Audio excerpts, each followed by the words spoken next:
ಮಾಧ್ಯಮಗಳ ಮುಂದೆ ಈ ದೇಶದ ಪ್ರಧಾನಮಂತ್ರಿ ಮಾತಾಡಿರೋದಂತೂ ನಾವ್ಯಾರೂ ಕೂಡ ನೋಡಿಲ್ಲ. ಆದರೆ ಎಲೆಕ್ಷನ್ ರಿಸಲ್ಟ್ ಇನ್ನು ಸ್ವಲ್ಪ ದಿನ ಇರಬೇಕಾದ್ರೆ ಕೆಲವು ಮಾಧ್ಯಮಗಳ ಮುಂದೆ ನಮ್ಮ ಹೆಮ್ಮೆಯ ಪ್ರಧಾನಿ ಮೋದಿ, ಗೃಹ ಮಂತ್ರಿ ಅಮಿತ್ ಶಾ, ಹಣಕಾಸು ಮಂತ್ರಿ ನಿರ್ಮಲಾ ಸೀತಾರಾಮನ್ ಈ 3 ಜನ ಸ್ಟಾಕ್ ಮಾರ್ಕೆಟ್ನ ಬಗ್ಗೆ ಮಾತಾಡಿರೋದನ್ನು ನಾವು ನೋಡಿರ್ತೀವಿ, ಗಮನಿಸಿರ್ತೀವಿ.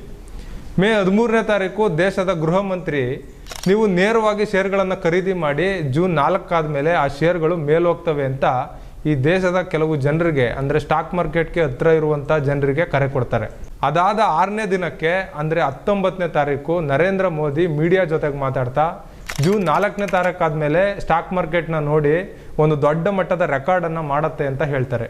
ಜೂನ್ 1ನೇ ತಾರೀಕು ಈ ದೇಶದ ಮಾಧ್ಯಮಗಳು ದೊಡ್ಡ ಮಟ್ಟದ BJP ಪರವಾದ ಎಕ್ಸಿಟ್ ಪೋಲ್ಗಳನ್ನು ಜನರ ಮುಂದೆ ಇಡ್ತವೆ.